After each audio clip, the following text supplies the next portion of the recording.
अब हमारे पास जो है एक लास्ट टॉपिक है समझने का, वो है डिफ्रेक्शन ऑफ लाइट। देखिए डिफ्रेक्शन एक फिनोमिना है जिसमें हम देखें कि हम बात कर रहे हैं तो हम किसी एक रूम में बैठ के बात कर रहे हैं और दूसरे रूम में जो है दूसरे लोग बैठे हुए हैं, डोर ओपन है, तो हम यहाँ जो बात कर रहे हैं उन्हें दूसरे रूम में यदि डिस्टेंस ज़्यादा दूर नहीं है तो बातचीत हमें उनकी बातचीत हमें सुनाई दे सकती है और हमारी बातचीत उन्हें सुनाई दे सकती है। ये मोस्ट कॉमनली होता है और ये कोई बहुत इंपॉर्टेंट हैपनिंग नहीं है, ये कॉमन हैपनिंग है। तो यहाँ हम देखते हैं कैसा हुआ, हमारी जो साउंड वेव्स है वो चलते चलते प्रोपोगेट करते करते मुड़ रही है, बैंड कर रही है और बैंड करते करते उस रूम तक पहुँच रही है। तो रूम तक पहुँच रही है, क्यों पहुँच रही है? क्योंकि कहीं ना कहीं कॉर्नर्स है, उन कॉर्नर से बैंड हो रही है।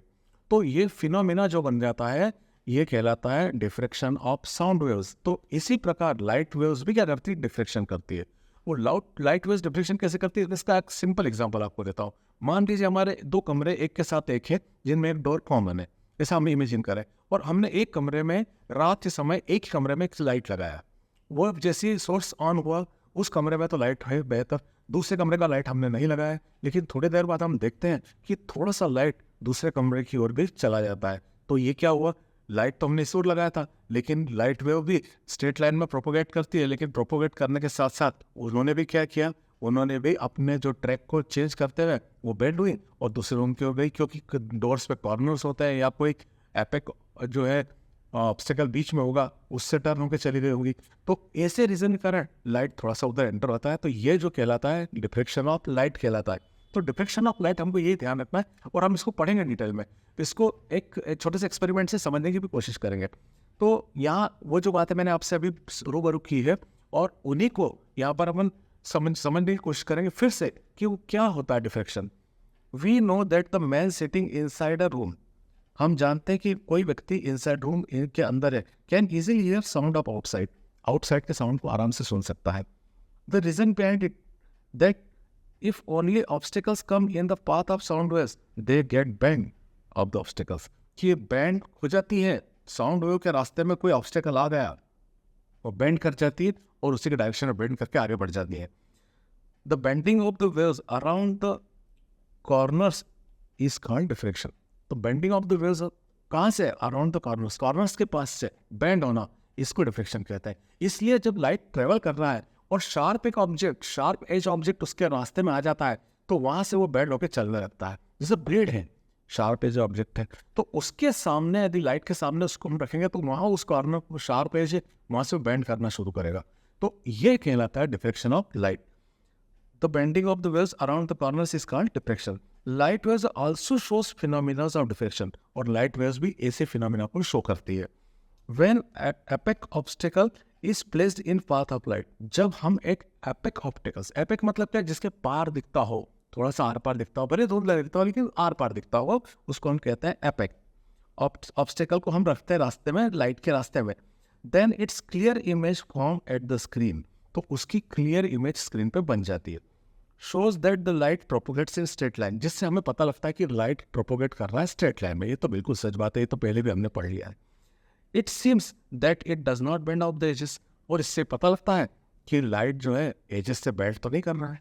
अब अभी हम कह रहे थे कि बेंड कर रहा है, लेकिन यहाँ एक कंडीशन जानना बहुत जरूरी है कि जो एपिक ऑब्स्टेकल हमने रखा है उसका साइज बहुत बड़ा है तो ये रैपन नहीं होगी, लेकिन उसका साइज यदि हमारे सोर्स से आने वाले लाइट के वेवलेंथ की ऑर्डर का है तो ये हैपनिंग जरूर होगी। देखिए यही आगे उस बात को बताया गया है। अभी हमने देखा यहाँ पे कि हम देखते हैं कि it's clear image form at the screen and shows that light propagates in straight line, it seems that it does not bend from the edges, कि ये एजेस से बेंड नहीं होता है।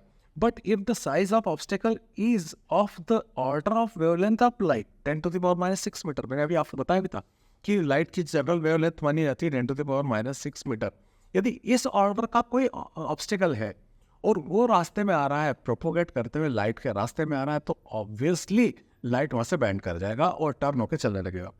Then the light gets deflected from its rectilinear propagation and it's get enter into the geometrical shadow region, और फिर वो क्या करेगा? बैंड करके ज्योमेट्रिकल शेडो रीजन में अंदर आने लगेगा। तो ज्योमेट्रिकल शेडो रीजन क्या है या इल्यूमिनेटेड रीजन क्या है, इसको मैं एक्सपेरिमेंट ही समझ लेते हैं तो ज़्यादा अच्छा समझ में आएगा कि ये क्या हुआ है। देखिए अब यहाँ पर मैंने यहाँ दो डायग्राम बना के रखे हैं, वो देखिए आप। मान लीजिए यहाँ ये सोर्स है एस और इसके सामने एक स्क्रीन है जिसमें एक छोटा सा होल बनाया हुआ है PQ, और ठीक सामने स्क्रीन रखी हुई है।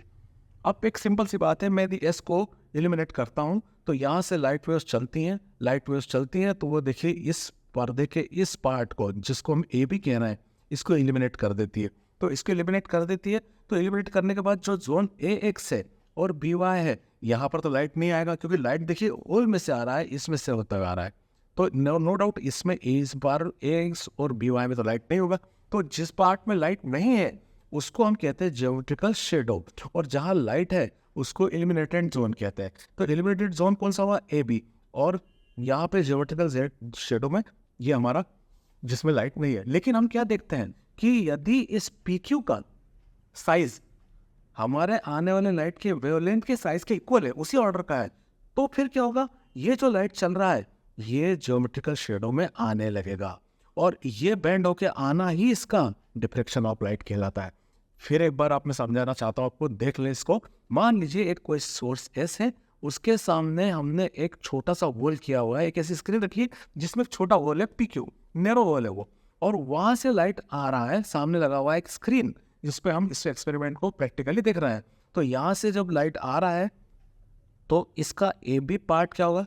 लाइटेड होगा, एलिमिनेट हो जाएगा। लेकिन AX पार्ट जो है और BY पार्ट, यहाँ तो कोई लाइट नहीं है, तो ये कैसा रहेगा? यहाँ अंधेरा आएगा, मतलब इसको हम अंधेरे वाले पार्ट को क्या कहेंगे? Geometrical shadow zone. अब कुछ देर के बाद हम देखते हैं कि यदि इस पार्ट PQ का साइज आने वाले लाइट की वेवलेंथ के साइज के इक्वल है, उसी ऑर्डर का है, तो डेफिनेटली ये लाइट जो जा रहा है AB जोन में वो बैंड कर जाएगा और ज्योमेट्रिकल जोन में आ जाएगा। तो ज्योमेट्रिकल शेडो जोन में लाइट का बैंड होके आ जाना ही डिफ्रेक्शन है। इसी को हम क्या कहते हैं? डिफ्रेक्शन कहते हैं। तो आई थिंक आपको ये इस डायग्राम के थ्रू तो क्लियर हो ही गया होगा क्या हुआ। अब एक और डायग्राम है जो इसको और अच्छा एक्सप्लेन करता है। देखिए, अब मान लो ऐसे एक सोर्स है और PQ इसके सामने एक ऑब्स्टेकल है, ये एपेक ऑब्स्टेकल है, ये मान लीजिए, और सामने लगी है फिर स्क्रीन वापस। अब यहाँ से आप देखेंगे कि यदि हम इसको स्टार्ट करते हैं तो वेव्स चलती हैं, तो इस रास्ते पे तो वेव जा नहीं पाएगी, यहाँ तो वेव नहीं जा पाएंगी।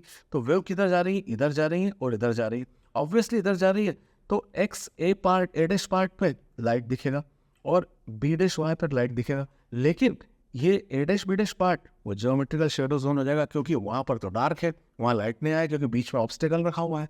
तो ये बात बिल्कुल सच है। अब फिर बात ये देखते हैं कि यदि PQ का साइज इस ऑब्स्टेकल का साइज आने वाले लाइट की वेवलेंथ की ऑर्डर का है, तो ये लाइट जो है यहाँ से ऊपर से बेंड होके किधर आने लगेगा?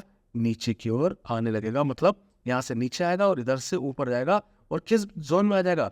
जियोमेट्रिकल शेडो जोन में आ जाएगा। तो फिर यहाँ पर डिफ्रेक्शन हुआ, यहाँ पे डिफ्रेक्शन हुआ था, यहाँ पे डिफ्रेक्शन हुआ। आई थिंक दोनों आपको डायग्राम समझ में आ गया। यानी कब? जब ऑर्डर सेम होगा, या तो नैरो सोर्स का ऑर्डर सेम होगा, किससे?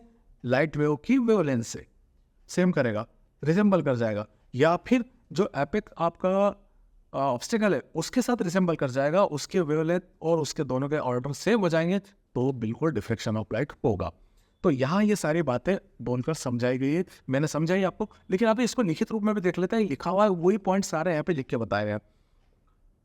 S light source PQ is a small aperture. देखिए बिल्कुल ठीक है, एस एक सोर्स है, PQ एक स्मॉल एपरेचर है। XY इज अ स्क्रीन जिस पर हमको एक्सपेरिमेंट देखना है। As source produce light waves, they propagate in rectilinear path and passes from small aperture PQ. So AB a part of screen illuminated. तो AB जो होता है illuminate हो जाता है। मैंने समझा है आपको कि लाइट यहाँ से जा रहा है होल में से, तो ये illuminate तो ये होगा, यहाँ पे शाइनिंग आएगी, और ये जो होगा ये ज्योमेट्रिकल होगा। फिर उसने आगे कहा the shadow will be formed as X and BY region so that part will remain dark. वो वाला पार्ट, ये वाला पार्ट तुम्हारा जो होगा, ये पार्ट तुम्हारा क्या होगा? डार्क होगा निश्चित है। If the size of PQ is equal to the order of wavelength of light, मैंने आपको वही समझाया था कि ये जो पार्ट है equal to the wavelength of light होगा, so light enters into geometrical shadow after bending. Bending होते हुए वो कहाँ चला जाएगा? ज्योमेट्रिकल शेडो में चला जाएगा। तो यहाँ पर ज्योमेट्रिकल शेडो में चले जाना यही डिफ्रेक्शन ऑफ लाइट कहलाता है। If in figure B PQ is an epoch obstacle and XY is a screen। ये epoch obstacle है और ये हमारी screen है, ठीक है। As source produce waves, they propagates in rectilinear manner, ठीक है। यहाँ से जो वेव्स चलती है वो रेक्टिलिनियर मैनर में चलने लगती है, लेकिन सामने आ गया ऑब्स्टेकल, तो इसके सामने जो स्क्रीन का ये जोन है ये डार्क जोन हो जाएगा, जबकि एक्स ए डैश और बी डैश वाई जो होगा इल्यूमिनेटेड जोन हो जाएगा। अब यहाँ क्या होगा, so the shadow will be form in A dash B dash region, and region A dash X and B dash Y both illuminated uniformly, दोनों यूनिफॉर्मली इल्यूमिनेटेड हो जाएंगे।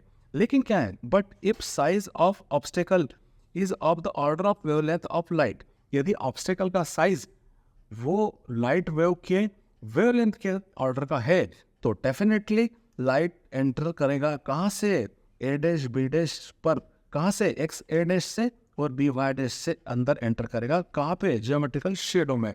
तो यही क्या कहलाता है, डिफ्रेक्शन ऑफ लाइट। तो इस प्रकार से आपका ये वेव ऑप्टिक्स के सारे इंपॉर्टेंट क्वेश्चन यहाँ स्कोर हो जाते हैं।